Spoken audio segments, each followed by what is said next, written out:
Hello everyone, good morning to all. Welcome back to my channel. I am Pooja और आज हम 20 जून के current affair discuss करने वाले हैं। आज का जो करंट अफेयर्स है वो बहुत इंपॉर्टेंट है क्योंकि आज हमें सस्टेनेबल डेवलपमेंट रिपोर्ट पे डिस्कशन करना है। इसके अलावा कुछ और रैंकिंग एंड पब्लिकेशंस है, उस पर भी डिस्कशन करेंगे। आफ्टर दैट हम बात करेंगे सम इम्पॉर्टेंट नेशनल न्यूज़ और इंटरनेशनल इवेंट पे। इसके अलावा आज हमें 3 इंपॉर्टेंट क्रेटर पे भी डिस्कशन करना है जिनको डिस्कवर किया गया है मार्स पे। एंड ऑब्वियसली बात है, नालंदा विश्व विहार या फिर नालंदा विश्वविद्यालय पे हम डिस्कशन करने वाले हैं। एंड वीडियो के एंड में हमेशा की तरह एक क्वेश्चन होगा which is question of the day, जिसका आंसर आप मुझे कमेंट सेक्शन में दे सकते हैं। कुछ इंपॉर्टेंट पर्सन भी थे बट मैंने ऑलरेडी वीडियो बहुत बड़ा हो रहा था इसलिए वो कल के लिए मैंने शिफ्ट कर दिए हैं, तो कल हम इंपॉर्टेंट पर्सन को डिस्कस कर लेंगे। डन। सो आइए स्टार्ट करते हैं। सबसे पहले बात करेंगे आज का इंपॉर्टेंट डे। सो 20 जून को हम सेलिब्रेट करते हैं world refugee day. Okay, United nation इस दिन को ऑर्गेनाइज करता है सिंस 2001। सो थीम क्या है तो आप देखेंगे वर्ल्ड रिफ्यूजी डे की थीम है सॉलिडरिटी विथ रिफ्यूजीज। ओके, ये आपको थीम देखने को मिल जाएगी। सॉलिडरिटी विथ रिफ्यूजीज आपको थीम देखने को मिल जाएगी। इसके अलावा एक छोटी सी अपडेट और है, चलो सुन लो। INC इंडियन नेशनल कांग्रेस 1885 से लेकर 1948 के बीच में इंडियन नेशनल कांग्रेस के जितने भी इंपॉर्टेंट अधिवेशन हुए थे, सेशंस हुए थे, उनके प्रेसिडेंट कौन थे, क्या रेजोल्यूशन पास किया गया है, उसका एक सेपरेट वीडियो मैंने बनाया हुआ है विथ MCQs। अगर आपने नहीं देखा है तो आप मॉडर्न हिस्ट्री की प्लेलिस्ट में जाके उस वीडियो को देख सकते हैं क्योंकि INC से एवरी ईयर 1-2 क्वेश्चन तो एग्जाम में बनता ही बनता है। ओके है। और जो स्टूडेंट न्यू है, जिनको नहीं पता कि PDF कहाँ से मिलेगी, नोट्स कैसे बनाएंगे, तो आप मेरा टेलीग्राम ज्वाइन कर सकते हैं। सिंपली सर्च कीजिएगा पूजा जैन CA 247। Okay done. चलो अब इस क्वेश्चन को देखते हैं। इसमें छोटा सा करेक्शन है, ये क्वेश्चन हमने कल डिस्कस किया था, इसको हम करेक्ट कर लेते हैं। कल मैंने आप लोगों को मर्सर सर्वे के बारे में बताया था, most expensive city in India के बारे में डिस्कस किया था। उसी के रिगार्डिंग एक क्वेश्चन है जो कि गलत हो गया था, इसको हम करेक्ट करेंगे। Mumbai remain the most expensive city in the country. बिल्कुल सही बात है, इंडिया में सबसे एक्सपेंसिव जो शहर है, सबसे महंगा जो शहर है वो मुंबई है, फर्स्ट नंबर पे है। अगर एशिया में बात करते हैं तो एशिया में मुंबई 21st पोजीशन पे आता है मोस्ट एक्सपेंसिव सिटीज की लिस्ट में। एंड अगर हम वर्ल्ड या ग्लोबल लेवल पे बात करते हैं तो 136 पोजीशन पे आपको मुंबई मिल जाएगा। ठीक है, नेक्स्ट है globally Hong Kong remain the most expensive city. बिल्कुल सही बात है, फर्स्ट नंबर पे हांगकांग है, देन आपको सिंगापुर देखने को मिलेगा। नेक्स्ट है Delhi at 164th spot in the world. Delhi 164th position पे है, बिल्कुल सही बात है। एशिया में अगर बात करते हैं तो एशिया में 30th पोजीशन पे आपको मिल जाएगा। नेक्स्ट है in Asia Bengaluru stand as a 21st most expensive city. तो ये बात तो गलत हो गई क्योंकि मुंबई यहाँ पे 21 नंबर की मोस्ट एक्सपेंसिव शहर है। नेक्स्ट है Hong Kong maintain the top spot followed by the Tokyo, Paris, New York and Geneva. ये बात भी गलत है क्योंकि यहाँ पे हांगकांग के बाद सिंगापुर सबसे महंगा शहर है। आपसे पूछा गया था कितने स्टेटमेंट यहाँ पे करेक्ट है, तो यू कैन सी कि मुंबई यहाँ पे करेक्ट है, मतलब पहला स्टेटमेंट, दूसरा और तीसरा स्टेटमेंट करेक्ट है, मतलब ओनली 3 यहाँ पे करेक्ट हो जाएंगे। क्लियर, ऑप्शन सी बिल्कुल करेक्ट है। आप यहाँ पे देख सकते हैं most expensive cities in the world Hong Kong, then Singapore, then आपको स्विट्जरलैंड के 3 सिटीज देखने को मिलेंगे, Zurich, Geneva and Basel. Okay, तो इसको आप करेक्ट कर लेंगे। चलिए अब बात करते हैं हम एक इम्पॉर्टेंट रिपोर्ट पे। ये एक इम्पॉर्टेंट रिपोर्ट है और इसके अंदर 2 इंडेक्स हम देखेंगे। Okay, sustainable development report 2024। हम सभी को पता है ये जो सस्टेनेबल डेवलपमेंट गोल है SDG, इनको यूनाइटेड नेशन ने लॉन्च किया था 2015 में। ठीक है, ये जो आपके सस्टेनेबल डेवलपमेंट गोल हैं ये टोटल हैं आपके 17 और यहाँ पर यूनाइटेड नेशन के जो मेंबर नेशन है 193 मेंबर नेशन, उनको कहा था कि आप 2030 तक इन सभी टारगेट को अचीव करने की कोशिश करना। ठीक है, अब यहाँ पे आपने गोल तो डिसाइड कर दिए, गोल के डायरेक्शन में क्या प्रोग्रेस हो रही है, यूनाइटेड नेशन के जो मेंबर कंट्री है वो क्या प्रोग्रेस कर रहे हैं, तो उस प्रोग्रेस रिपोर्ट को भी तो रिलीज करना पड़ेगा ना। तो ये आपकी वही प्रोग्रेस रिपोर्ट है। ठीक है, सस्टेनेबल डेवलपमेंट रिपोर्ट 2024। सो UN sustainable development solution network released sustainable development report 2024। किसने रिलीज की है, तो आंसर हो जाएगा SDSN, मतलब सस्टेनेबल डेवलपमेंट सॉल्यूशन नेटवर्क ने इस रिपोर्ट को रिलीज किया है। है। ये रिपोर्ट सिंस 2016 से इसको पब्लिश किया जा रहा है, ठीक है। It review the progress made each year on the sustainable development goal by the 193 UN member state. तो यहाँ पे प्रोग्रेस क्या हो रही है उसको यहाँ पर देखा जाता है। अब यहाँ पे बात हो रही थी सस्टेनेबल डेवलपमेंट सॉल्यूशन नेटवर्क के बारे में, जिसका फॉर्मेशन 2012 में हुआ था, जो यूएन सेक्रेटरी जनरल के अंदर काम करता है। इनका कोर फंक्शन क्या है? इनका कोर फंक्शन है सस्टेनेबल डेवलपमेंट गोल डायरेक्शन को, प्रोग्रेस को देखना, इम्प्लीमेंट करना, पेरिस एग्रीमेंट के डायरेक्शन में काम करना और education, research, policy analysis and global corporation provide करना यूनाइटेड नेशन के मेंबर को। तो इस तरीके से ये नेटवर्क आपका काम करता है। 2012 में इस नेटवर्क का फॉर्मेशन हुआ था और इसी ने इस रिपोर्ट को डेवलप करने का काम किया है। क्लियर हो गए? ये तो बेसिक बातें हो गई। अब हम आते हैं डायरेक्टली अपने रिपोर्ट पे। सस्टेनेबल डेवलपमेंट गोल, इनका एजेंडा क्या है? 2030 का एजेंडा है एंड 2015 में इनको लॉन्च किया गया था by the United nation general assembly, जिसके अंदर आपको 17 सस्टेनेबल डेवलपमेंट गोल और 169 स्पेसिफिक टारगेट देखने को मिलते हैं। ये जो प्रोग्राम है या ये जो गोल है कोई बाइंडिंग नेचर के नहीं है कि हर एक कंट्री को बिल्कुल काम करना ही है, ऐसा कोई बाइंडिंग नेचर का नहीं है, लेकिन हाँ कोशिश करना है कि ये सस्टेनेबल डेवलपमेंट गोल्स को आप अचीव कर लें, क्योंकि इसके अंदर आपको कुछ इंपॉर्टेंट गोल जैसे कि नो पॉवर्टी, गरीबी को हटाना है, नो हंगर, कोई भी व्यक्ति जो है वो हंगर से ना मरे, आपका भुखमरी से ना मरे, जो जीरो हंगर, हमको गुड हेल्थ एंड वेलबींग के डायरेक्शन में काम करना है, अफोर्डेबल, हमको यहाँ पे अफोर्डेबल क्लीन एनर्जी प्रोवाइड करनी है, क्लाइमेट चेंज के डायरेक्शन में काम करना है, gender equality, quality education, clean water and sanitation. तो ये बेसिकली गोल है जो एक बेसिक नीड भी है एक तरीके से लोगों की, मगर ये मैंडेट नहीं है, ठीक है। इतनी चीजें। चलो अब हम कुछ की हाइलाइट्स को देखेंगे। On average only 16% of the SDG target are on the track. यहाँ पर बोला है कि जैसे कि हमारे 17 सस्टेनेबल डेवलपमेंट गोल हैं, तो केवल और केवल अगर हम इसको 100% कंसिडर करते हैं तो केवल 16% ही ऑन ट्रैक हमारे गोल चल रहे हैं। मतलब केवल 16% ही टारगेट है जिनको हम 2030 तक अचीव कर सकते हैं। बाकी 84% हम लैग कर रहे हैं, मतलब ऑफ ट्रैक चल रहे हैं। मुश्किल है 2030 तक इनको अचीव करना, ऐसा इस रिपोर्ट में कहा है, ठीक है। इसके अलावा इन्होंने जो ऑफ ट्रैक सस्टेनेबल डेवलपमेंट गोल को मेंशन किया है, जिसमें आपको वाइडर गैप देखने को मिलता है, जो बहुत पीछे है, वो है आपके जीरो हंगर, जो कि आपके सस्टेनेबल डेवलपमेंट गोल 2 में आता है। फिर आपका sustainable cities and communities sustainable development goal 11 है। फिर आपका यहाँ पे life below water SDG 14, life on land SDG 15 and SDG 16 में peace, justice and strong institution आते हैं, ठीक है। ये बात यहाँ पे कही गई है। नेक्स्ट बात करते हैं, इस रिपोर्ट पे कहा गया कि ये जो ब्रिक्स कंट्री है और अभी रिसेंटली 5 और new BRICS country add on हुई है, जिनको हमने ब्रिक्स प्लस कह दिया है। तो BRICS and BRICS plus countries जो हैं वो सही डायरेक्शन में काम कर रही हैं, उनमें आपको प्रोग्रेस देखने को मिल रही है। सबसे ज्यादा जो प्रोग्रेस है वो नॉर्डिक कंट्रीज में है, जो आपके नॉर्वे, डेनमार्क, स्वीडन, यूरोप में ऊपर वाले जो देश है ना, उनमें सबसे ज्यादा प्रोग्रेस है। बट आपके जो लो इनकम कंट्री हैं या लो मिडिल इनकम कंट्री हैं, आपके जो छोटे छोटे पुअर कंट्री और आइलैंड्स हैं, वो काफी ज्यादा पीछे चल रहे हैं, ऑफ ट्रैक चल रहे हैं, ऐसा इस रिपोर्ट में कहा गया है, ठीक है। तो सबसे पहले हम देख लेते हैं टॉप कंट्रीज। तो लीडिंग कंट्रीज कौन सी हैं? तो आंसर हो जाएगा नॉर्डिक कंट्रीज है, जो कि सस्टेनेबल डेवलपमेंट गोल को अचीव कर लेंगी और लीड कर रही है। पॉजिटिव ग्रोथ इनमें देखा जा रहा है। कौन कौन सा है? फर्स्ट नंबर पे Finland, then Sweden, Denmark, Germany and France. You can see the score of the Finland. Finland का स्कोर है 86.35। नाउ बात करते हैं इंडिया कहाँ है। सो इंडिया है 109th पोजीशन पे। इंडिया 109th पोजीशन पे है और इंडिया का स्कोर 63.99 है। तो हमें याद रखना है टॉप 3 कंट्री कौन कौन सी हो गई, एक बार देख लेते हैं। फिनलैंड, स्वीडन एंड डेनमार्क है।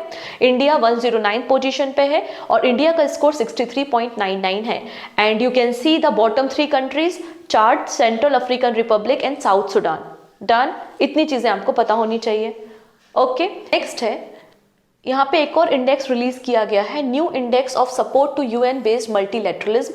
मतलब वो कौन कौन सी ऐसी कंट्री है जो यूएन के साथ इंगेज होके, क्लोजली इनके साथ इंगेज होके अपना काम करती हैं, based on their engagement with UN system.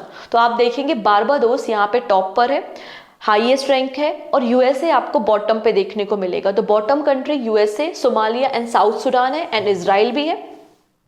अगर हम टॉप कंट्रीज देखेंगे तो बारबाडोस है, Antigua, Uruguay, Mauritius and Maldives है। इंडिया 139th पोजीशन पे है। तो आपको 2 इंडेक्स रेडी हो गए हैं। पहला यहाँ पे सस्टेनेबल डेवलपमेंट गोल डायरेक्शन में प्रोग्रेस रिपोर्ट के अकॉर्डिंगली हमारा इंडेक्स 109 है और यहाँ पे यूनाइटेड नेशन के मल्टीलैटरलिज्म इंडेक्स पे हमारी रैंकिंग 139th पोजीशन पे है। तो ये दोनों बातें आपके लिए हो गई। नेक्स्ट है सिप्री। इस रिपोर्ट को हम डिस्कस नहीं करेंगे। क्यों नहीं करेंगे? क्योंकि इस पे मैंने सेपरेट वीडियो बनाया है। आई होप आपने देख लिया होगा। अगर नहीं देखा है तो देख लो, जहाँ पे इंपॉर्टेंट पॉइंट्स की सबसे बड़ा इंपोर्टर कौन है, सबसे बड़ा एक्सपोर्टर कौन है, सबसे ज्यादा जो न्यूक्लियर वॉरहेड है वो किसके पास है, तो वो सारी चीजें उसमें कवर की गई हैं। सिप्री की रिपोर्ट इंपॉर्टेंट होती है, स्पेशली ये तो आपकी ईयर बुक है 2024 की, तो आप इसे देख सकते हो। सिप्री मतलब Stockholm International Peace Research Institute होता है, ठीक है। तो कंप्लीट एक छोटा सा वीडियो है, लगभग 10 मिनट का ही होगा, तो मैंने कवर किया हुआ है, करंट अफेयर्स वाले प्लेलिस्ट में ही अवेलेबल है, आप उसको जाके देख सकते हो, जिसमें आपको पता चल जाएगा कि इंडिया वर्ल्ड में 6 नंबर पे आता है जिसके पास सबसे ज्यादा न्यूक्लियर वॉरहेड है, ठीक है। किस नंबर पे आता है? 6 नंबर पे। और इंडिया के पास टोटल 172 न्यूक्लियर वॉरहेड है और हमने पहली बार ओवरटेक किया है पाकिस्तान को, और पाकिस्तान के पास जो न्यूक्लियर वॉरहेड है वो 170 है। लास्ट टाइम जब कैलकुलेशन हुआ था तो इंडिया के पास 164 न्यूक्लियर वॉरहेड थे, हमने प्रोग्रेस की है और हमारे पास अब 172 वॉरहेड्स हैं। न्यूक्लियर वॉरहेड्स की बात हो रही है और हम 6th पोजीशन पे आते हैं। बाकी डिटेल वीडियो आप देख सकते हैं, अलग से बना दिया गया है, ठीक। चलिए अब बात करते हैं वर्ल्ड बैंक की report, global economy prospect report which is released by world bank, जिसमें ये बताता है कि इंडिया की, साउथ एशियन रीजन की एंड वर्ल्ड की इकोनॉमी ग्रोथ क्या रहेगी, ठीक है। तो हम देख लेते हैं। तो इन्होंने FY25 का क्या मतलब होता है कि आपका जो फाइनेंशियल ईयर अभी स्टार्ट हुआ है अप्रैल 2024 से और ख़त्म कब होगा? आपका मार्च 2025 में ख़त्म होगा, इसे हम FY25 कहते हैं। FY25 में जो इंडिया की जीडीपी ग्रोथ फॉरकास्ट की है वर्ल्ड बैंक ने, वो 6.6% का कही है, 6.6%, और ऐसा प्रिडिक्ट किया है कि India is remain fastest growing major economy in the world.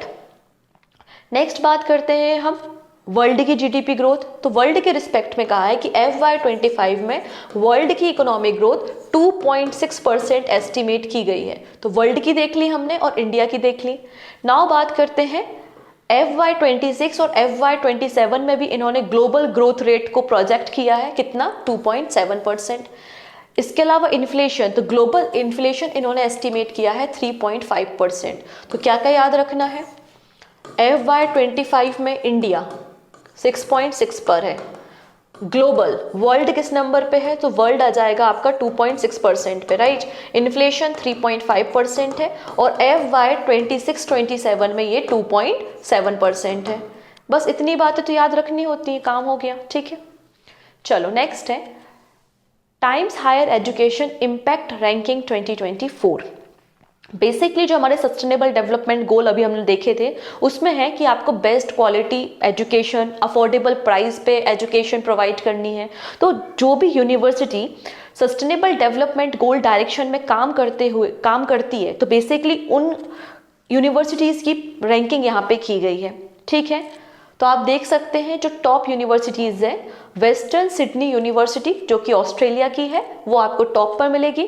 University of Manchester और university of Tasmania, Manchester UK में है, तस्मानिया ऑस्ट्रेलिया में है, ये आपको टॉप 2 पोजीशन पे देखने को मिल जाएंगी, मतलब 2nd पोजीशन पे देखने को मिल जाएंगी।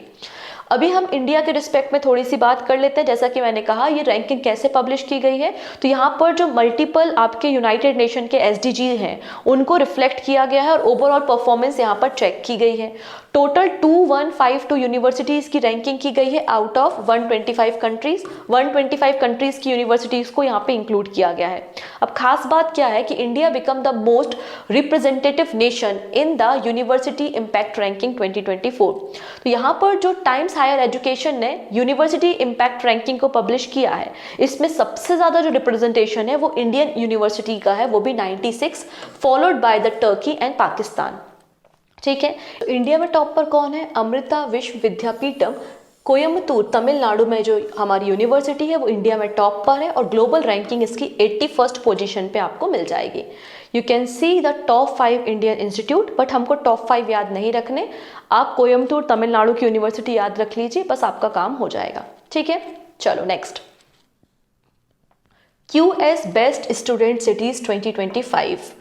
अब यहाँ पर अलग अलग जो इंडिकेटर्स या पैरामीटर्स होते हैं, तो 6 ऐसे इंडिकेटर कि आप जिस शहर में रह रहे हो वो अफोर्डेबल है स्टूडेंट्स के लिए नहीं है, आपका ट्रांसपोर्टेशन कैसा है, क्वालिटी ऑफ एजुकेशन कैसा है। तो अगर आप भी कभी आपसे बोला जाए कोचिंग करने जाना है, पढ़ाई करने जाना है, यूपीएससी की प्रिपरेशन करनी है, तो सबसे पहले ध्यान कहाँ आता है? दिल्ली में आता है। दिल्ली में क्योंकि इतने सारे इंस्टीट्यूट हैं, यूनिवर्सिटीज़ हैं। तो यहाँ पे QS बेस्ट स्टूडेंट सिटीज़ की रैंकिंग को पब्लिश किया गया है और टॉप 150 सिटीज़ में 4 इंडियन सिटीज़ हैं। और वो 4 इंडियन सिटीज़ कौन कौन सी है? तो दिल्ली है, बेंगलुरु है, मुंबई है एंड चेन्नई है। ठीक है। So Delhi rated best student city in India in the QS World Student City 2025। तो यहाँ पे टोटल 4 इंडियन सिटीज़ हैं, दिल्ली, मुंबई, बेंगलुरु और चेन्नई, जो कि टॉप 150 ग्लोबल स्टूडेंट सिटीज़ में इंक्लूड की गई हैं। अगर हम बात करते हैं दिल्ली, तो दिल्ली की अगर रैंकिंग है ग्लोबली तो 111 दिल्ली की रैंकिंग आपको मिल जाएगी। दिल्ली के बाद मुंबई 113 पर मिल जाएगा, बेंगलुरु 130 पे और चेन्नई 140 पोजीशन पे आपको वर्ल्ड रैंकिंग में मिल जाएगा। ठीक है। अब बात करते हैं टॉप पर कौन है। So London has maintained its dominance as the top student city for the 6th consecutive year, followed by the Tokyo and the Seoul। ठीक है। तो ये बात आपको याद रखनी है कि लंदन यहाँ पर टॉप पर आपको देखने को मिलेगा। ओके। मैक्सिमम जो सिटीज़ रैंक की गई हैं वो चाइना की सिटीज़ को रैंक किया गया है। ठीक है। चाइना की सिटीज़ सबसे ज़्यादा रैंक की गई हैं, फॉलोड बाय द ताइवान, और इंडिया और इंडोनेशिया की 4 सिटीज़ की रैंकिंग यहाँ पर की गई है। डन। ये बातें यहाँ पर मेंशन है। ओके। चलो नेक्स्ट देख लेते हैं। मैत्री सेतु, जिसको हम फ्रेंडशिप ब्रिज भी कहते हैं। और किसकी फ्रेंडशिप है ये? इंडिया एंड बांग्लादेश की फ्रेंडशिप है। तो इंडिया और बांग्लादेश के बीच में एक ब्रिज रेडी किया गया है जिसका नाम है मैत्री सेतु। और ये ब्रिज जो है वो फैनी रिवर पे है। किस नदी पर है? तो फैनी रिवर पर आपको देखने को मिल जाएगा। फैनी रिवर ओरिजिनेट होती है त्रिपुरा से और एक ट्रांस बॉर्डर रिवर है बिटवीन इंडिया एंड बांग्लादेश। और इसी फैनी रिवर पे आप देखेंगे 1.9 किलोमीटर का हमने ब्रिज बनाया है, इसी का नाम मैत्री सेतु है। और ऐसी इंफॉर्मेशन आती है कि इसे सितंबर में ओपन कर दिया जाएगा, सितंबर 2024 में इसे ओपन कर दिया जाएगा। ठीक है।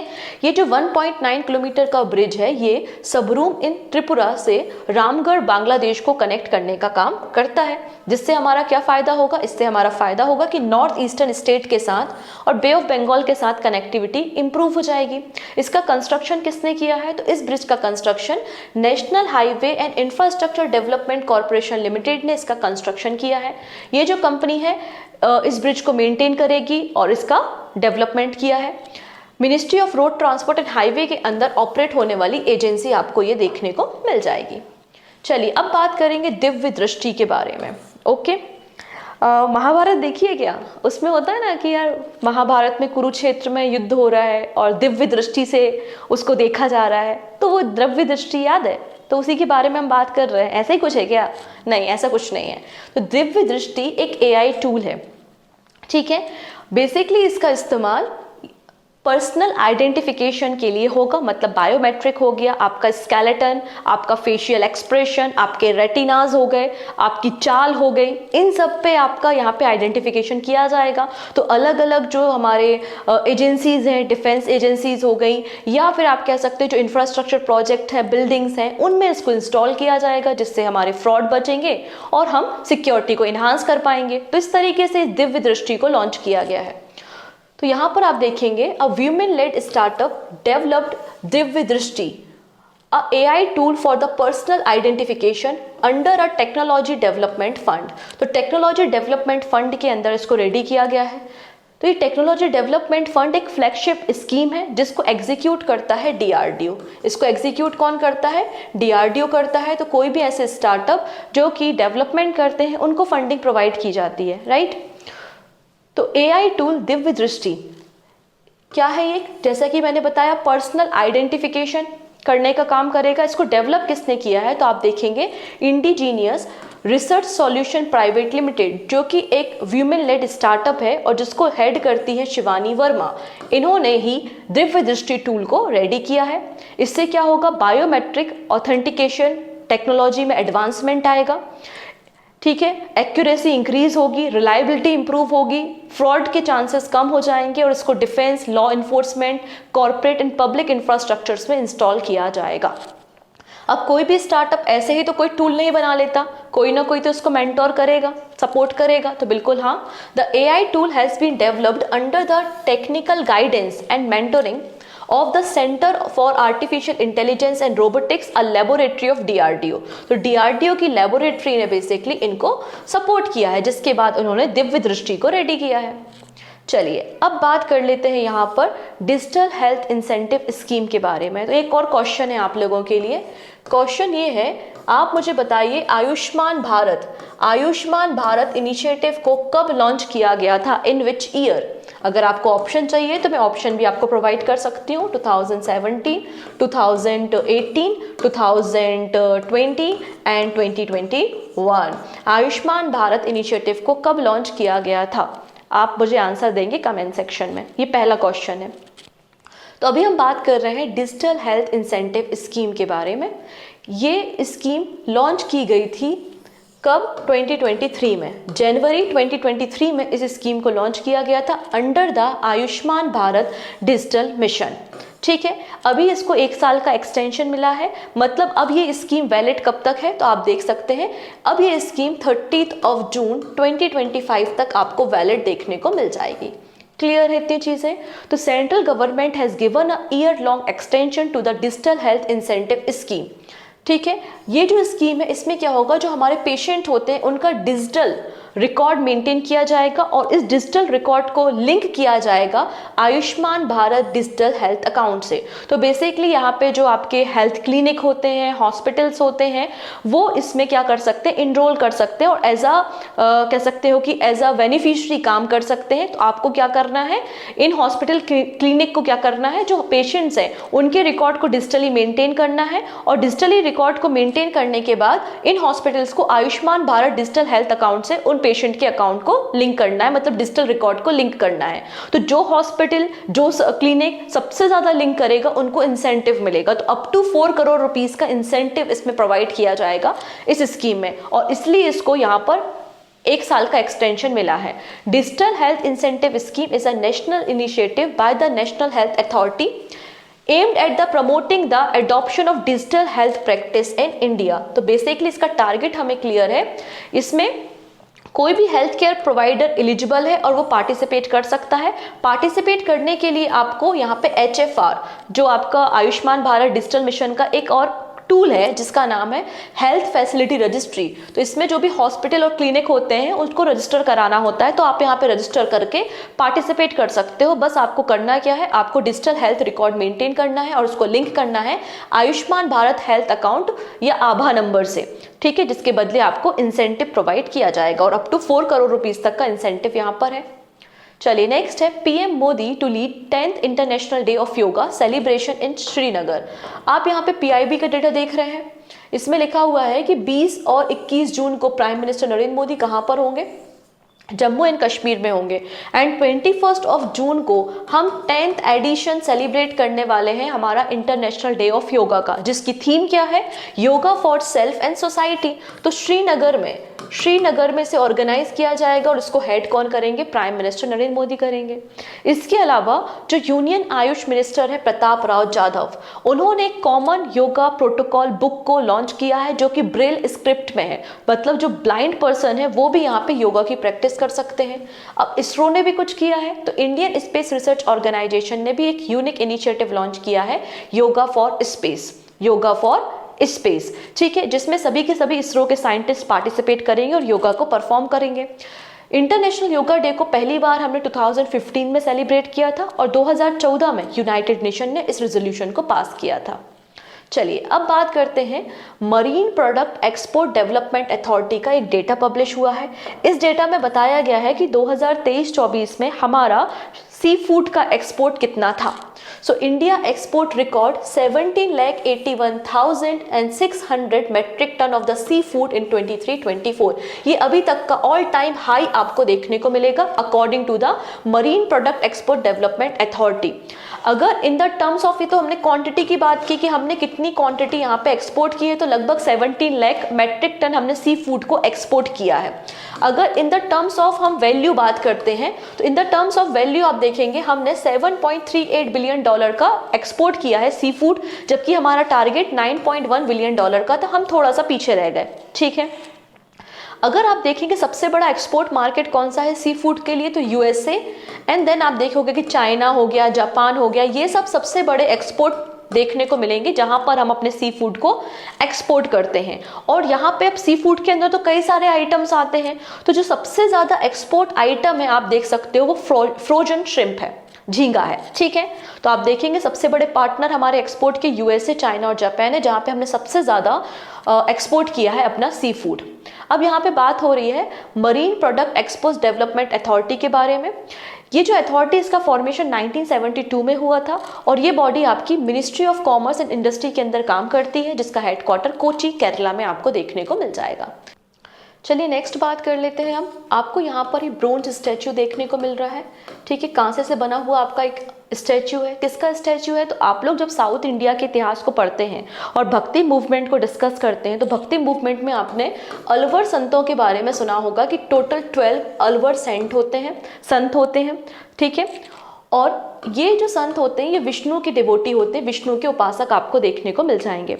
ओके, तो तमिल साहित्य से भी इनका एसोसिएशन है, तमिलनाडु से बिलोंग करते थे और इनका नाम क्या है, तिरुमनकई अलवर, और इनका ही ये स्टैच्यू था जो लगभग 500 साल पहले चोरी हो गया था और ये ऑक्सफोर्ड यूनिवर्सिटी के पास था। अब फाइनली ऑक्सफोर्ड यूनिवर्सिटी एग्री हो गई है कि जो हमारा स्टैच्यू है, ब्रोंज स्टैच्यू, इसको हम इंडिया को वापस रिटर्न कर देंगे। क्लियर है, बस इतना ही आपको याद रखना है। ऐसा बिलीव है कि तमिलनाडु के टेम्पल से इस स्टैच्यू को चोरी कर लिया गया था। चलिए अब बात करते हैं, PM Modi inaugurated new Nalanda university campus. तो रिसेंटली बिहार में नया कैंपस नालंदा यूनिवर्सिटी का इनॉग्रेट किया गया है by the prime minister Narendra Modi. ये जो कैंपस है ये नेट जीरो ग्रीन कैंपस है, मतलब कैंपस के प्रेमाइसेस के अंदर आपको सस्टेनेबल एनर्जी के लिए सोलर इंस्टॉलेशन देखने को मिलते हैं, सीवेज वाटर ट्रीटमेंट प्लांट है, ड्रिंकिंग वाटर ट्रीटमेंट प्लांट है, 100 एकड़ में आपको वाटर बॉडीज देखने को मिल जाएगी और वो सारी एमिनिटीज जो कि एनवायरमेंटल फ्रेंडली हैं वो सारी चीजें आपको इस कैंपस में देखने को मिलेंगी, इसलिए इसे नेट जीरो ग्रीन कैंपस कहा है। रिसेंटली इसको इनॉग्रेट किया गया है और इनॉग्रेशन सेरेमनी में आप देखेंगे हमारे external affairs minister S Jaishankar ji, 11 अलग अलग कंट्री के एम्बेसडर्स और हमारे जो सीएम है बिहार के नीतीश कुमार, इसके अलावा governor of Bihar Rajendra V Arlekar, ये सभी लोग इस सेरेमनी में शामिल थे। अगर हम अपने एंशियंट नालंदा यूनिवर्सिटी के प्रेमाइसेस के बारे में बात करते हैं तो उसको यूनेस्को की वर्ल्ड हेरिटेज लिस्ट में शामिल किया गया है 2016 में। तो हमारा जो एंशियंट नालंदा कैंपस है, ठीक है, उसको 2016 में यूनेस्को वर्ल्ड हेरिटेज लिस्ट में शामिल किया गया है। अगर हम नालंदा विश्वविहार के बारे में बात करते हैं तो नालंदा यूनिवर्सिटी का फॉर्मेशन किसने किया था, तो गुप्ता पीरियड में हुआ था, कुमार गुप्त ने किया था। And Harshvardhan and Pal dynasty के समय ये फ्लरिश हुआ, राइज हुआ, ये एजुकेशनल हब था एंशियंट इंडिया में और कई सारे देशों से जो स्कॉलर्स थे वो यहाँ पे पढ़ने आया करते थे। लेकिन आप देखेंगे 12th सेंचुरी में 1193 AD, ठीक है, 1193 AD में यहाँ पर आप देखोगे कुतुबुद्दीन ऐबक का जनरल था जिसका नाम था बख्तियार खिलजी, उसने नालंदा यूनिवर्सिटी को डिमोलिश कर दिया था। फिर 2010 में ये फैसला लिया गया कि हम अपनी यूनिवर्सिटी को रिवाइव करेंगे और एक नया कैंपस हम रेडी करेंगे राजगीर बिहार में। तो अब फाइनली इस कैंपस को इनॉग्रेट कर दिया गया है। चलिए नेक्स्ट है 3 crater discover on the Mars. आप देखेंगे 3 क्रेटर को यहाँ पे डिस्कवर किया गया है मार्स पे, और ये डिस्कवरी किसने की है, हमारे रिसर्चर्स हैं, फिजिकल रिसर्च लेबोरेटरी के रिसर्चर्स, अहमदाबाद में है फिजिकल रिसर्च लेबोरेटरी, उसके रिसर्चर्स ने यहाँ पे मंगल ग्रह पे 3 क्रेटर्स को आइडेंटिफाई किया है और इनका नामकरण भी किया है। तो आप इंटरेस्टिंग बात यह है कि यहाँ पर जो आपको 2 क्रेटर दिख रहे हैं, ठीक है, इन दोनों क्रेटर का नाम बेसिकली बिहार और उत्तर प्रदेश की सिटी के नाम पर रखा गया है। और आपको यहाँ सेंटर में दिख रहा है एक लाल क्रेटर, तो लाल क्रेटर का नाम प्रोफेसर देवेंद्र लाल के नाम पे रखा है और प्रोफेसर देवेंद्र लाल फॉर्मर डायरेक्टर थे फिजिकल रिसर्च लेबोरेटरी के, तो उनके नाम पर ही इस लाल क्रेटर का नाम रखा गया है। क्लियर है इतनी चीजें। अब यहाँ पे इन दोनों के बारे में बात कर लेते हैं। तो एक है आपका मुरसान क्रेटर जिसका नाम उत्तर प्रदेश के टाउन के नाम पर है, और एक है आपका हिल्सा क्रेटर जिसका नाम बिहार के एक टाउन पे रखा गया है। क्या ऐसे कुछ भी नामकरण कर देते हैं? अप्रूवल लगता है ना, नामकरण करने के लिए आपको अप्रूवल लेना पड़ेगा। किसका अप्रूवल लोगे? तो आप देखोगे इंटरनेशनल एस्ट्रोनॉमिकल यूनियन के अप्रूवल के बाद ही ये नेमिंग की गई है हमारे क्रेटर्स की। इंटरनेशनल एस्ट्रोनॉमिकल यूनियन का फॉर्मेशन 1919 में हुआ था एंड पेरिस फ्रांस में इसका हेडक्वार्टर आपको देखने को मिल जाएगा। अब क्रेटर क्या होते हैं? तो क्रेटर अगर लैंड सरफेस पे कोई होल हो गया है या डिप्रेशन हो गया है, बिकॉज ऑफ द अर्थक्वेक हो सकता है, बिकॉज ऑफ द मेट्राइट हिट कर दिया है, तो कोई भी रीजन हो सकता है, तो उससे क्या होता है, क्रेटर का फॉर्मेशन होता है, एक होल क्रिएट हो जाता है, उसे हम क्रेटर कहते हैं। नेक्स्ट है Indian army to induct indigenous ASMI sub machine gun. तो हमारा जो नदन कमांड है इंडियन आर्मी का, उसने यहाँ पे ऑर्डर दिया है 550 indigenously design and develop and manufacture ASMI sub machine gun का, और ये टोटल जो कॉस्टिंग होगी वो 1.26 करोड़ रुपीस की होगी। तो 4.26 करोड़ रुपीस के 550 गन्स का ऑर्डर इंडियन आर्मी ने दिया है। For the first time Indian army में indigenously design and manufactured weapons को इंडक्ट किया जाएगा, और वो भी क्या है आपका ASMI, ये सब मशीन गन है। इस मशीन गन को मैन्युफैक्चर कौन कर रहा है? तो इसकी मैन्युफैक्चरिंग की है लोकेश मशीन लिमिटेड ने। किसने? लोकेश मशीन लिमिटेड ने। ये केवल मैन्युफैक्चरिंग कर रहे हैं, बट इसकी जो डिजाइन है, इसका जो डेवलपमेंट है, वो डिजाइनिंग किसने की है? तो आप देखेंगे DRDO की पुणे बेस्ड एक लेबोरेटरी है जिसका नाम है armament research and development establishment. इन्होंने इंडियन आर्मी के कोलैबोरेशन के साथ इस डिजाइन को डेवलप किया है। ओके है। चलिए अब बात करते हैं NHAI मतलब national highway authority of India to use Miyawaki plantation to increase the green cover along the national highway. तो दिल्ली NCR का जो एरिया है उसमें फॉरेस्ट कवर को इंक्रीज करने के लिए, जिससे हम एयर क्वालिटी इंडेक्स को इंप्रूव कर सकें और पॉल्यूशन को भी कम कर सकें, तो NHAI ने फैसला किया है कि जो नेशनल हाईवे है NCR रीजन में लगभग 53 एकड़ के लैंड पर प्लांटेशन किया जाएगा, और इस प्लांटेशन की जो टेक्निक होगी वो मियावाकी प्लांटेशन टेक्निक का इस्तेमाल किया जाएगा। ठीक है। अभी मॉनसून आ चुका है, तो मॉनसून में इसकी स्टार्टिंग कर रहे हैं और अगस्त तक हमें प्लांटेशन का काम कंप्लीट करना है। ठीक है, डन। अभी मियावाकी टेक्निक क्या होती है? तो बेसिकली एक जापान के बॉटनिस्ट थे जिनका नाम है अकीरा मियावाकी, उनके नाम पे ही इस मियावाकी प्लांटेशन का नाम रखा गया है, क्योंकि उन्होंने ही इस टेक्निक को डिस्कवर किया था। इसमें बेसिकली कम स्पेस में हम हाई स्पीड से, मतलब ज़्यादा से ज़्यादा ग्रोथ रेट से डेंस फॉरेस्ट को क्रिएट कर सकते हैं। ठीक है।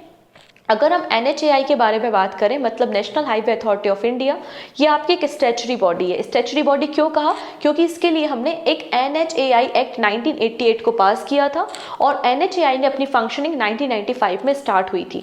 आप सभी को पता है कि ministry of road transport and highway के अंदर NHAI काम करता है।